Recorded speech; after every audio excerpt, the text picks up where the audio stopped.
नमस्कार, KP college के online platform पे एक बार फिर से आप सभी का स्वागत है। हम लोग बीए थर्ड ईयर की क्लासेस में आज नया चैप्टर स्टार्ट कर रहे हैं, जिसमें हम लोग बात कर रहे हैं डिज़ाइंस के बारे में, यानी कि घर की सजावट में, गृह सज्जा में, घर के प्रबंधन में डिज़ाइन के क्या महत्व है, यानी कि कितने टाइप्स के डिज़ाइन का यूज़ हम लोग घर की सजावट में कर सकते हैं। तो जब हम डिज़ाइंस की बात करते हैं, डिज़ाइंस एक इंग्लिश वर्ड है। अगर हम इसका हिंदी ट्रांसलेशन करते हैं तो इसका मतलब होता है नमूना। अब नमूने का यूज़ कहाँ पे किया जाता है? घर की सजावट में, यानी कि गृह सज्जा में,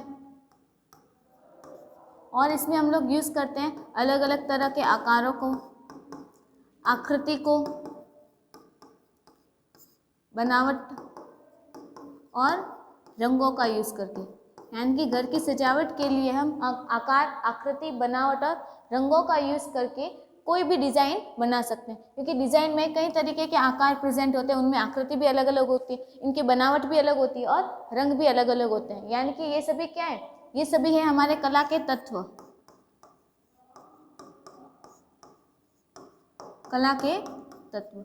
इसका मतलब है कि हम कला के तत्वों का यूज़ करके कोई भी डिज़ाइन, कोई भी नमूना का निर्माण कर सकते हैं। तो इसी में हम लोग आगे बात करते हैं कि जो घर की सजावट की जा रही है, यानी कि गृह सज्जा में नमूने तो कई तरीके के होते हैं, लेकिन घर की सजावट में हम सिर्फ दो तरीकों का यूज़ करते हैं, यानी कि दो ही टाइप के डिज़ाइन का यूज़ किया जाता है। पहला तो टाइप है रचनात्मक डिज़ाइन।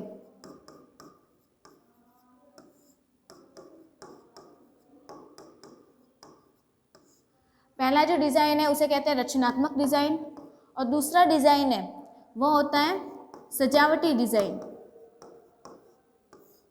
जिसे कहते हैं सौंदर्यात्मक।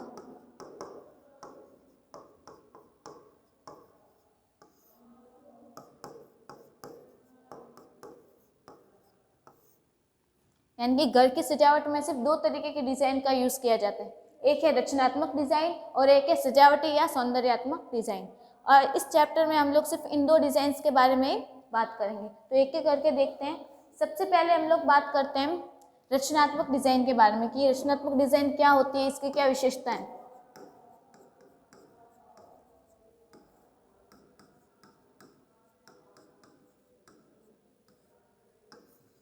रचनात्मक डिज़ाइन का मतलब होता है कि जो हम कला के तत्व यूज़ कर रहे हैं, जैसे हमने कोई भी आकार ले लिया, जैसे हमने वर्गाकार ले लिया, त्रिकोणाकार ले लिया, आयताकार ले लिया, गोलाकार ले लिया, यानी कि कोई भी आकृति ले ली, कोई भी रंग ले लिए,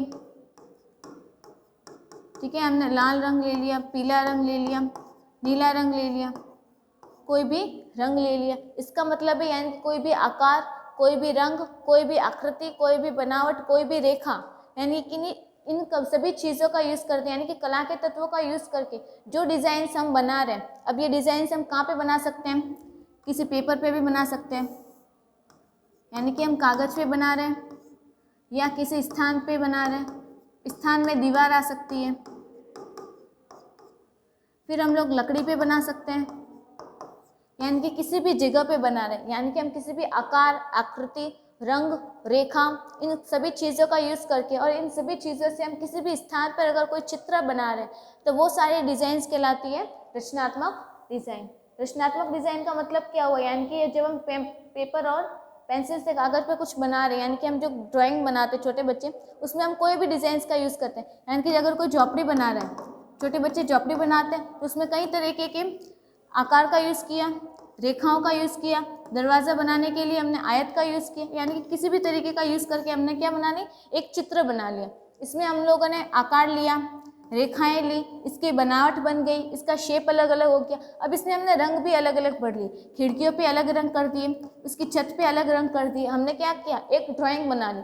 अब ये ड्राइंग क्या कहलाती है? रचनात्मक डिज़ाइन कहलाती है। यानी कि किसी भी अलग अलग तरीके की रेखाओं का यूज़ करके, रंगों का यूज़ करके हमने जो भी डिज़ाइन बनाई है, ये कहीं पे भी हो सकती है, दीवारों पे भी हो सकती है, लकड़ी पे हो सकती है, पेपर पे भी बना सकते हैं हम लोग पेंसिल से, तो वो डिज़ाइन कहलाती है रचनात्मक डिज़ाइन। तो इसमें हम लोग बात करते हैं, सबसे पहला पॉइंट हो जाएगा इसका, किसी भी आकार,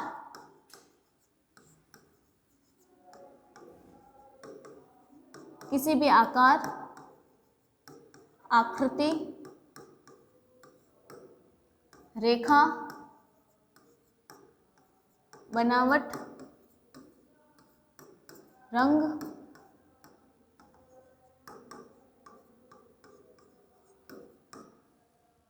आदि के प्रयोग से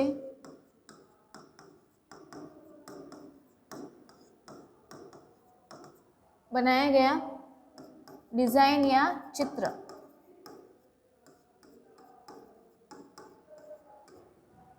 कि रचनात्मक डिजाइन क्या होता है कि हमने कोई भी आकार ले लिया, कोई भी आकृति, रेखा, बनावट या फिर रंगों का यूज करके कोई भी हमने जो चित्र बनाया है, कोई भी डिजाइन बनाई है, वो कहलाएगा हमारी रचनात्मक डिजाइन।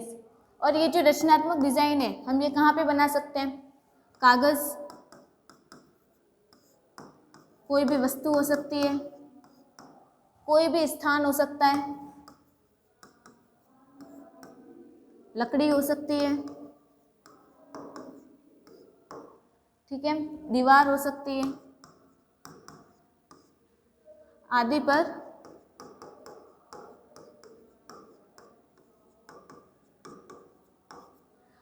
पर बनाया जा सकता है।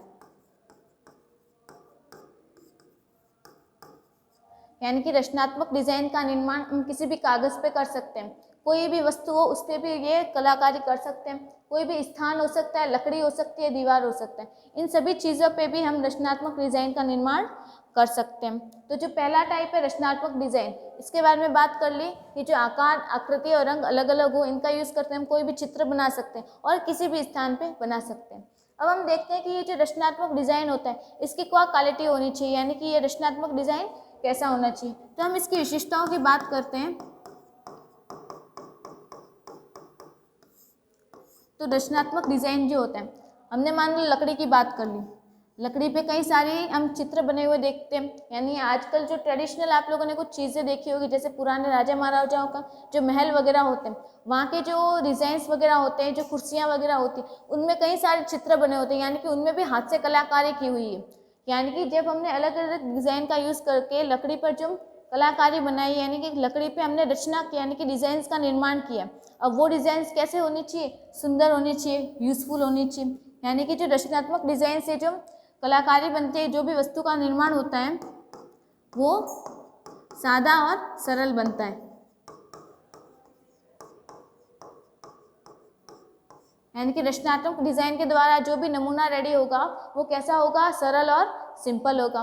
फिर हम दूसरी इसकी बात करते हैं कि हमने अगर किसी भी जगह पे ये डिज़ाइंस बनाई, यानी कि रचनात्मक डिज़ाइन का निर्माण इन सभी जगहों पे किसी पे भी कर लिया, तो वो चीज़ें जो हमने बनाई है वो हमारे काम में भी आनी चाहिए। यानी कि इसके द्वारा जो डिज़ाइंस बनी है वो हमारे लिए उपयोगी होनी चाहिए, यूज़फुल होनी चाहिए। फिर ये जो रचनात्मक डिज़ाइन होती है, इन रचनात्मक डिज़ाइंस की बात करें तो इनकी जो विशेषता होती है, यह सरल और सिंपल होने के साथ साथ, यूज़फुल होने के साथ साथ यह सुंदर भी होनी चाहिए और आकर्षक भी होनी चाहिए। और सुंदर होगी तो ही लोग आकर्षित होंगे। यानी कि सिंपल तो होनी चाहिए, क्योंकि लकड़ी पे डिज़ाइंस करेंगे तो वो बहुत ज़्यादा कॉम्प्लिकेट नहीं हो सकती, उस पर डिज़ाइंस करना बहुत मुश्किल हो जाएगा। लेकिन हो बहुत सकती है, सरल भी हो सकती है, सिंपल भी हो सकती है, लेकिन उसे बहुत सुंदर भी होना चाहिए। यानी कि कम सामान में भी, कम तरीके से भी हम लोग अच्छे और सुंदर डिज़ाइंस भी बना सकते हैं। अगर वो डिज़ाइन सुंदर हो जाएगी तो लोग क्या हो जाएंगे? उसकी तरफ आकर्षक हो जाएंगे। यानी कि हमने रचनात्मक डिज़ाइन से जो डिज़ाइंस तैयार किए, जो नमूना बनाए हैं, वो सिंपल, उपयोगी और सुंदर और आकर्षक भी होना चाहिए। तो ये डिज़ाइंस थी हमारी रचनात्मक डिज़ाइंस। फिर जो दूसरी डिज़ाइन है, दूसरी थी, हमने बात की थी सजावटी डिज़ाइन, सजावटी या सौंदर्यात्मक।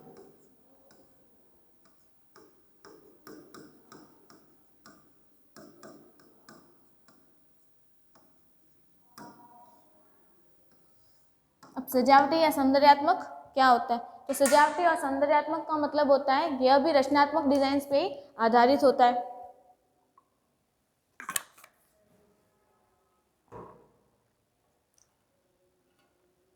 तो सजावटी और सौंदर्यात्मक का मतलब होता है कि जो हमने रचनात्मक डिजाइन्स बनाई है उसको हम किस तरीके से, सुंदर तरीके से, किस तरीके से प्रेजेंट करें।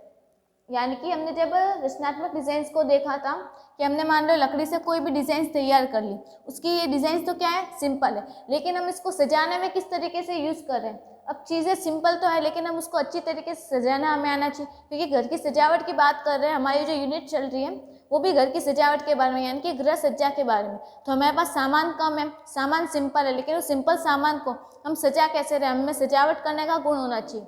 तो यही बात है, यही डिज़ाइन है सजावटी डिज़ाइंस के अंदर, कि जो भी हमने रचनात्मक डिज़ाइन से जो भी नमूना तैयार किया है उसको हम कैसे सजा रहे हैं, यानी कि उसको सजावट में यूज़ करके अच्छी तरीके से कैसे लोगों के सामने प्रेजेंट कर रहे हैं। तो रचनात्मक या फिर सजावटी डिज़ाइंस का मतलब होता है, तो इसका पहला पॉइंट हो जाएगा, यह रचनात्मक डिज़ाइंस पर आधारित होता है।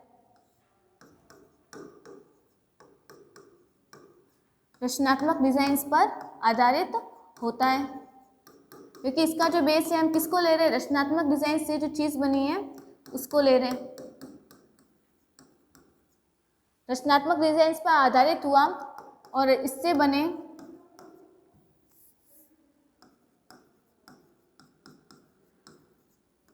रचनात्मक डिज़ाइन से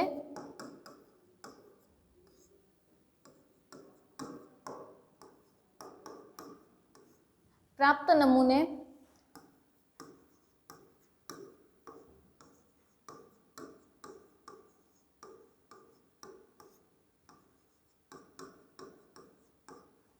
रचनात्मक डिज़ाइन से प्राप्त नमूने को सुंदर और आकर्षक तरीके से प्रस्तुत करना।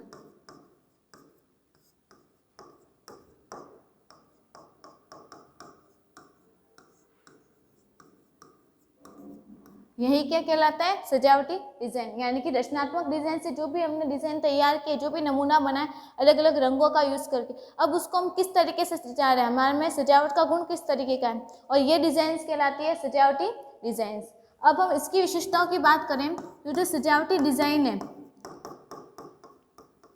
वो सिंपल तो होगा नहीं। रचनात्मक डिज़ाइन सिंपल होता है, लेकिन हम सिंपल डिज़ाइंस को हम सजाने में यूज़ कर रहे हैं तो इससे बना जो डिज़ाइन होगा वो बहुत ज़्यादा कॉम्प्लेक्स होता है। अब कॉम्प्लेक्स का मतलब है वह सिंपल था तो ये बहुत ज़्यादा कठिन हो जाता है, तो इसकी विशेषता होती है यह कठिन डिज़ाइन होती है।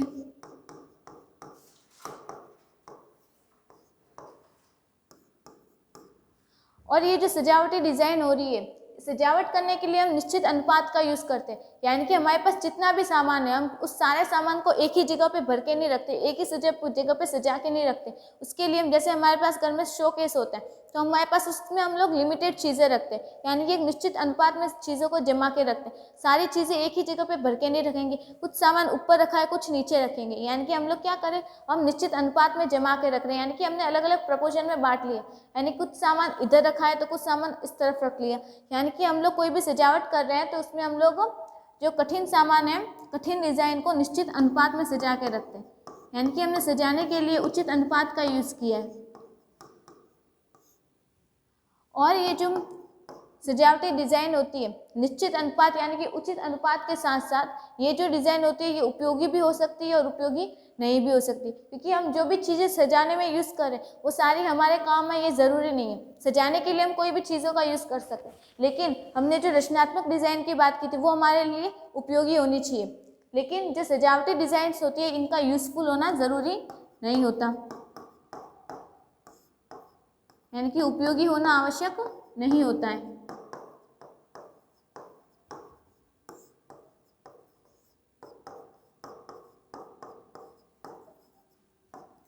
तो सजावटी डिज़ाइंस की बात की थी कि रचनात्मक डिज़ाइंस पर आधारित होता है, और इससे बने रचनात्मक डिज़ाइन से जो भी नमूने प्राप्त होंगे उनको हम अच्छे तरीके से कैसे प्रेजेंट कर रहे हैं, यानी कि शो केस में हम लोग किस तरीके से उनको सजाने के लिए रख रहे हैं, वो हमारी जो क्वालिटी है वो कहलाती है सजावटी या सौंदर्यात्मक डिज़ाइंस के अंदर आती है। और इससे बना जो डिज़ाइन होता है वो कठिन होता है, इसमें हम लोग निश्चित अनुपात में चीज़ों को सजा के रखते हैं, और इसके साथ साथ जो भी इससे बनी चीज़ें होती हैं वो हमारे लिए यूज़फुल हो ये आवश्यक नहीं होता है। तो गृह सज्जा में दो तरीके की डिज़ाइंस थी, रचनात्मक और सजावटी डिज़ाइंस। तो इनकी विशेषताओं के बारे में बात कर ली और ये सजावट क्या होती है इनके बारे में बात कर ली। फिर हम लोग बात करते हैं कि जो डिज़ाइंस होता है यानी कि घर में सजाने के लिए एक अच्छा नमूना कैसा होना चाहिए, यानी कि अच्छे नमूने की विशेषता क्या होती है, यानी कि अच्छे डिज़ाइंस की विशेषता क्या होती है, डिज़ाइंस कैसा होना चाहिए, अच्छे डिज़ाइंस की विशेषता। यहाँ पे अच्छे डिज़ाइंस में हम लोग सिर्फ रचनात्मक और सजावटी की बात नहीं करें, हम ओवरऑल जितने भी डिज़ाइंस होते हैं हम सबकी बात करें। तो डिज़ाइंस घर में हम लोग यूज़ करें तो कैसी होनी चाहिए, सिंपल और सरल होनी चाहिए। इसके साथ साथ हमारे लिए काम में भी आनी चाहिए, बहुत ज़्यादा महंगी नहीं होनी चाहिए, यानी कि हम लोग उसे आसानी से अफोर्ड कर सकें वैसी होनी चाहिए। उसका उद्देश्य होना चाहिए, यानी कि वो चीज़ अगर हम लोग काम में ले रहे हैं तो हमारे काम भी आनी चाहिए, यानी कि हमने पैसे खर्च करके उस चीज़ को खरीदा है, उस डिज़ाइंस के पैसे दिए तो हमारे लिए यूज़फुल होनी चाहिए, यानी कि उसका कोई ना कोई उद्देश्य ज़रूर होना चाहिए। तो अच्छे डिज़ाइंस की विशेषता होती है, पहला तो उसका कोई ना कोई उद्देश्य होना चाहिए, यानी कि हम लोग किस काम के लिए खरीद रहे हैं, यानी कि उद्देश्य पूर्ण होनी चाहिए। उद्देश्य का मतलब होता है किस काम के लिए खरीद रहे हैं, हमने उस चीज़ को खरीदने का हमारा मकसद क्या है, वो बात होगी। तो पहला हो गया उद्देश्य पूर्ण। दूसरी बात करते हैं हम लोग कि दूसरी विशेषता है अच्छे डिज़ाइन की, वो सरल और सिंपल होना चाहिए, सरल एवं सादा। इसके साथ साथ सुंदर और आकर्षक भी होना चाहिए।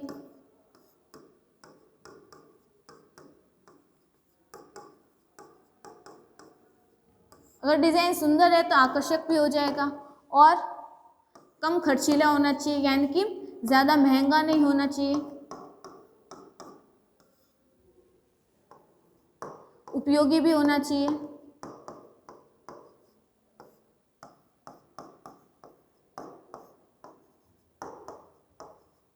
उपयोगी होना आवश्यक होता है, यानी कि अगर हम कोई चीज़ खरीद रहे हैं तो उसका कोई ना कोई उद्देश्य होना चाहिए, सिंपल और आकर्षक भी होना चाहिए, इस पर पैसे कम खर्च होने चाहिए और हमारे लिए उपयोगी भी होना चाहिए। तो एक अच्छे डिज़ाइंस की यही विशेषता होती है, यानी कि हम अगर हम कोई भी डिज़ाइंस का सिलेक्शन कर रहे हैं, यानी कि कोई भी डिज़ाइन का चयन कर रहे हैं, तो उसके लिए इन सभी विशेषताओं का होना बहुत ज़रूरी होता है। तो हमारे जो डिज़ाइंस का टॉपिक था कि गृह सज्जा में किन दो डिज़ाइन का यूज़ किया जाता है, एक तो था रचनात्मक डिज़ाइन और एक था सजावटी डिज़ाइन, ये कंप्लीट हो गया। अब हम लोग नए चैप्टर में पढ़ेंगे नए वीडियो को, तब तक के लिए धन्यवाद।